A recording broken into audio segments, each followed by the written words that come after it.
Akses jalan dua desa di Pekalongan, Jawa Tengah terputus akibat longsor yang terjadi. Jalan yang tertutup materi longsor ini menghubungkan desa Timbangsari dan desa Wonosidol. Petugas gabungan dari TNI, Polri, BPBD, dan aparat desa gotong royong untuk membuka kembali akses jalan yang terputus. Mereka berjibaku membersihkan materi longsor berupa batu dan pohon besar yang tumbang akibat longsor. Sejumlah alat berat juga diterjunkan untuk mempercepat proses evakuasi material longsor dari tengah jalan.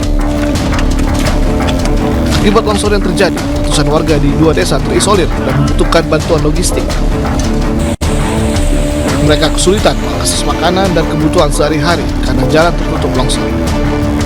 Kami anggota Korlanio beserta beberapa personil dari Kodim sekitar 1 peloton bergabung dengan 1 peloton dari Polres melaksanakan karya bakti pembersihan tanah longsor yang memutus jalan antara desa Wonosidol dengan Timbangsari.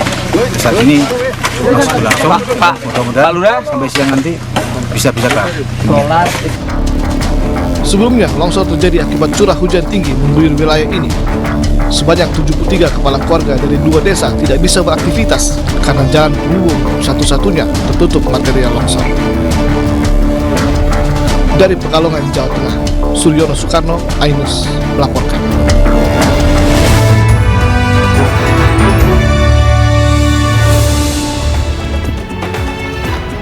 Selamat sore pemirsa, kita berjumpa di iNewsroom, ruang memperdalam informasi yang aktual dan komprehensif. Saya Stefani Patricia. Pemirsa, Cap Gomeh dirayakan secara meriah di sejumlah daerah. Di Kota Bogor, Jawa Barat, masyarakat memadati Jalan Surya Kencana untuk menyaksikan Parade Bogor Street Festival Cap Gomeh 2023.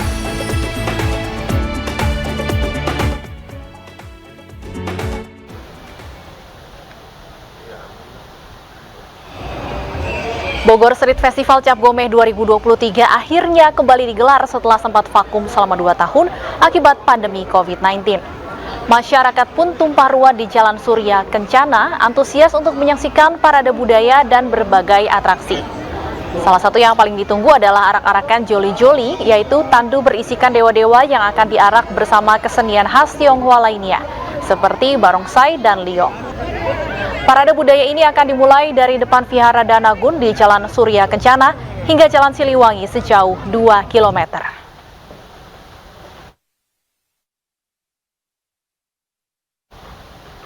Perayaan Cap Gomeh hari ini juga berlangsung meriah di kawasan Pancoran Glodok, Jakarta Barat. Kirap Toa Pekong dan budaya Nusantara menjadi perhatian warga yang membadati Klenteng Fat Cukung Bio sejak pagi tadi.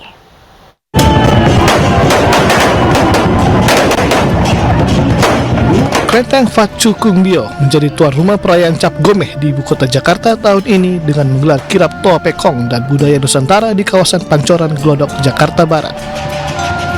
Pihak Klenteng mengarak 23 joli-joli yang dimulai dari Jalan Pancoran dan kembali ke Jalan Kemenangan dan berakhir di Klenteng Fat Cukung Bio. 23 joli-joli yang diarak ini terdapat barongsai hingga ondel-ondel yang rata-rata berasal dari sejumlah vihara di Jakarta Barat dan Jakarta Selatan.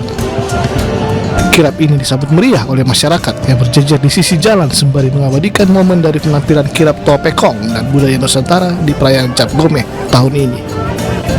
Dari Jakarta, Dinami Aulia, Muhammad Zulkarnain, dan Ramang Romadona, iNews melaporkan. Sementara itu, Pancoran Pantai Indah Kapuk, Jakarta Utara menjadi salah satu pusat perayaan Cap Gomeh yang menandai berakhirnya perayaan Tahun Baru Imlek. Sejumlah rangkaian acara serta bazar kuliner digelar jelang pertunjukan Pagoda Light Show pertama nanti malam.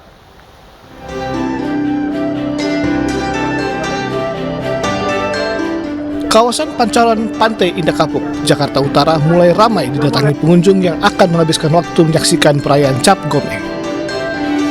Pengunjung memadati kawasan ini dengan bersuah foto di depan gerbang kemakmuran yang memamerkan 12 sio hewan berdasarkan penanggalan Cina. Suasana berbeda begitu terasa dengan ornamen khas seperti lampion, pohon weihua, serta arsitektur bangunan khas Tionghoa. Pengunjung mengaku memilih Pancoran Pantai Indah Kapuk karena suasana berbeda yang mirip dengan negeri Tiongkok seperti bazar makanan yang beragam baik makanan halal maupun non-halal. Ya, suasananya meriah ya, terus banyak makanan juga, mirip kayak Cina ya. Makanannya tuh gimana? Ya ada yang halal, non halal, cuman semuanya enak kok. Ya. Harapannya di Cap Gomeh tahun ini apa? Ya semoga membawa berkah aja buat semuanya. Bahagia, semua orang Cina kan bahagia. Ini kan habis PPKM 3 tahun ini kan, ini baru pertama kali kan perayaan Imlek kan. Harapannya apa Ibu di tahun ini? Di tahun ini semoga Datang sini name-name kumpul.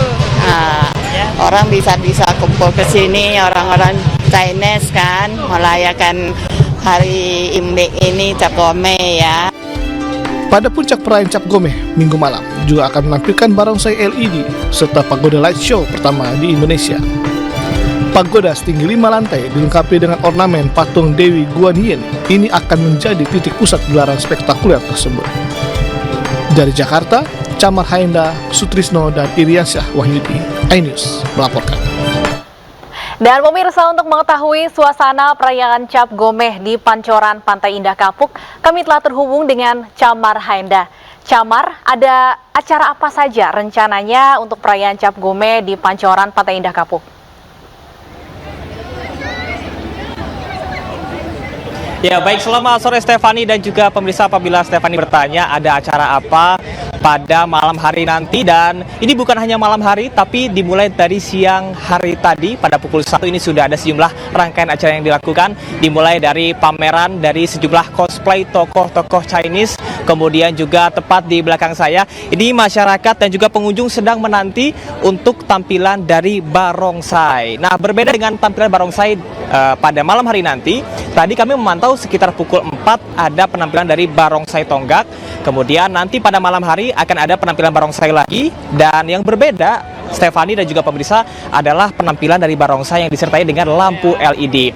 Dan saya akan mengajak juru kamera Sutrisno untuk melihat bagaimana situasi dan kondisi saat ini di Pantai Indah Kapuk di Pancoran, Jakarta Utara. Ini sudah mulai ramai, tidak hanya oleh masyarakat Tionghoa saja, namun juga masyarakat umum, dikarenakan tadi seperti yang sudah disebutkan oleh Stefani dan juga bisa dilihat oleh pemirsa bahwa untuk gelaran acara yang diselenggarakan di Pantai Indah Kapuk di Pancoran Peak ini memang menyediakan makanan-makanan halal dan juga non halal, jadi bisa dinikmati oleh semua kalangan. Tadi kami juga memantau untuk gelaran acara, titiknya akan dimulai tepat di depan pagoda atau biasa disebut dengan bajota. Dan ini bisa dilihat ada 5 lantai berwarna merah, dan di depannya ada patung Dewi Guan Yin yang merupakan Dewi Welas Asih. Kami juga memantau tadi sudah mulai ramai oleh masyarakat yang juga bersuah foto tepat di gerbang kemakmuran yang terdapat 12 sio yang menandakan penanggalan tahun dan juga bulan berdasarkan astrologi Cina. Kami akan nantikan sebetulnya seperti apa acara yang nanti akan digelar, dan tidak hanya itu Stefani dan juga pemirsa, pada pukul 8.30 waktu Indonesia Barat malam nanti dan pada pukul 18.30 ini akan ada penampilan dari pagoda light show pertama di Indonesia, yang mana ini juga terinspirasi dari langsung dari Guangzhou, Cina, dan kita akan nantikan bersama sebetulnya seperti apa nantinya gelaran yang akan dilakukan. Tidak hanya cahaya yang menari-nari, namun juga nantinya akan ada penampilan dari fireworks ataupun juga kembang api. Saya tunggu Stefani dan juga pemirsa di Pancoran Peak, Jakarta Utara sekarang juga. Baik, terima kasih Camar. Saya juga menunggu liputan keseruannya ya dari Pantai Indah Kapuk, Jakarta Utara. Terima kasih Camar, selamat bertugas kembali. Kita beralih ke informasi lain, pemirsa. Hujan deras disertai angin kencang yang melanda ibu kota siang tadi mengakibatkan sebuah pohon berukuran besar tumbang di Jalan Danau Sunter Barat, Jakarta Utara. Satu mobil ringsek dan sebuah tiang listrik nyaris roboh. Petugas Dinas Perhutanan DKI Jakarta bergotong royong memotong dahan pohon yang tumbang menimpa satu mobil yang terparkir di pinggir jalan. Tidak hanya itu, dahan dari pohon yang tumbang ini juga tersangkut kabel dari tiang listrik. Petugas harus berhati-hati menghindari adanya aliran listrik. Mobil yang tertimpa batang pohon tumbang akhirnya bisa dievakuasi, namun kondisinya ringsek. Tidak ada korban jiwa maupun luka dalam kejadian pohon tumbang ini. Tadi satu kita baru dapat berita langsung meluncur. Yang listrik juga ada bang yang ketimpa bang? Tadi ada sebagian yang miring, tapi nanti bisa dikoordinasikan ke PLN. Apakah ada korban luka atau korban jiwa bang dalam peristiwa ini bang? Pemirsa, pasar adat Lelateng kembali terbakar. Api menghanguskan puluhan kios dan los. 5 unit mobil pemadam dikerahkan, namun hingga 2 jam api belum bisa dipadamkan.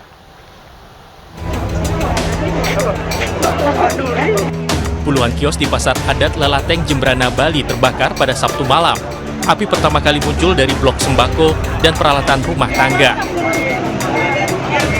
5 mobil pemadam kebakaran dikerahkan ke lokasi, namun pemadaman sempat terkendala sulitnya sumber air dan banyaknya warga yang berkerumun.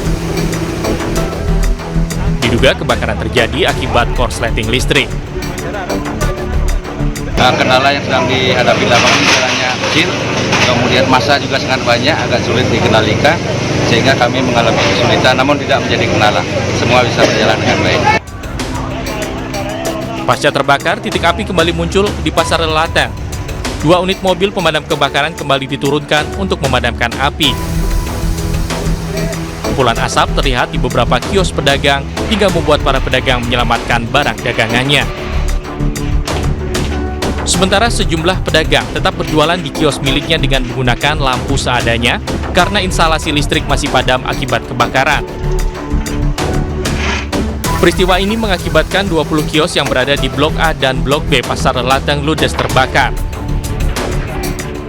Kerugian akibat kebakaran ini ditaksir mencapai ratusan juta rupiah.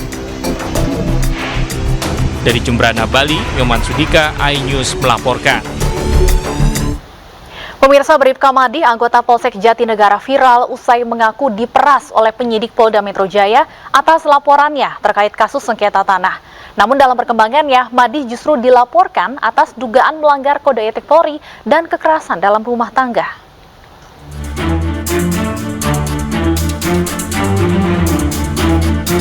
Bribka Madi hari ini mendatangi Direktorat Kriminal Umum Polda Metro Jaya didampingi oleh istri dan adiknya.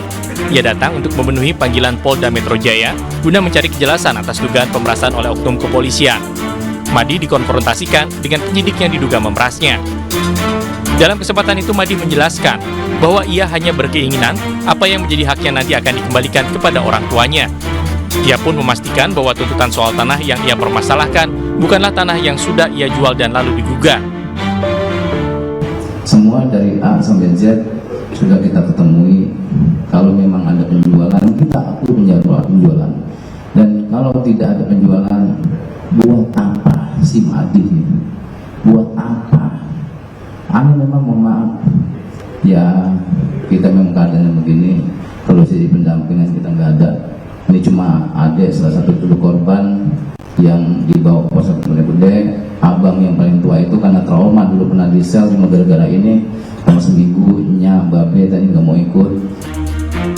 Dalam agenda konfrontir ini dihadiri oleh pejabat utama Polda Metro Jaya, yakni Direskrimum Kombes Hengki Haryadi, Kabid Humas Kombes Trunoyudo Wisnu Andiko, dan Irwasda Kombes Dwi Gunawan. Sementara dari pihak luar turut hadir antara lain Wali Kota Bekasi, Camat, Lurah, Ketua RW, dan Ketua RT Wilayah Jatiwarna. Polda Metro Jaya angkat suara soal viralnya kasus Bribka Madi yang menyebut diperas oleh penyidik saat melapor dugaan kasus penyerobotan lahan. Direskrimum Polda Metro Jaya Kombes Hengki Haryadi menyebutkan Bribka Madi tidak konsisten soal pernyataannya menyangkut kasus sengketa tanah di Bekasi yang dilaporkannya pada 2011 silam. Kalau dari data kami temukan 10 AJB yang dijual oleh langsung orang tuanya Pak Madi atas nama almarhum Tonge, dicap jempol terhadap berbagai pihak. Sudah dijual sampai kurun waktu 79 sampai dengan 92. Nanti dijelaskan oleh perangkat lurah dan sebagainya ya. Bribka Madi tiba-tiba mendadak ramai dibicarakan. Polisi yang sehari-hari bekerja di wilayah hukum Polres Jakarta Timur itu mengaku menjadi korban pemerasan. Ironisnya, Bribka Madi diperas oleh rekan seprofesinya ketika dirinya mau melapor terkait permasalahan penyerobotan tanah orang tuanya di Polda Metro Jaya. Begitu kecewanya, bahkan dirinya hendak mengundurkan diri dengan mengajukan pensiun dini. Pasalnya saat dirinya melaporkan adanya dugaan penyerobotan lahan milik orang tuanya kurang lebih seluas 6.000 meter, ia justru diminta uang pelicin oleh oknum penyidik di Polda Metro Jaya sebesar 100 juta rupiah. Tak hanya dimintai uang, oknum polisi yang memeras Madi juga meminta tanah 1.000 meter persegi sebagai bentuk hadiah. Hei, mana pimpinan lo? Mana? Mentang-mentang gua apa? Pangkat rendah gua bekai. Hah? Gua punya data nih. Sebelumnya, Brigadir Kepala Madi mengamuk di depan perumahan di kawasan Jatiwarna, Pondok Melati, Kota Bekasi, Jawa Barat. Ia mendesak agar pihak pengembang perumahan dan beberapa oknum makelar tanah untuk mengembalikan haknya. Kini Bribka Madi hanya bisa berharap segenap penegak hukum dari Satgas Mafia Tanah bisa menyelidiki kasus penyerobotan lahan milik orang tuanya. Tim Liputan iNews melaporkan. Pengadilan Tinggi Jakarta mengabulkan perpanjangan masa penahanan mantan Kadif Propam Polri, Verdi Sambo dan kolega selama 30 hari. Jangan kemana-mana pemirsa, kami akan perbarui informasi Anda usai jeda berikut.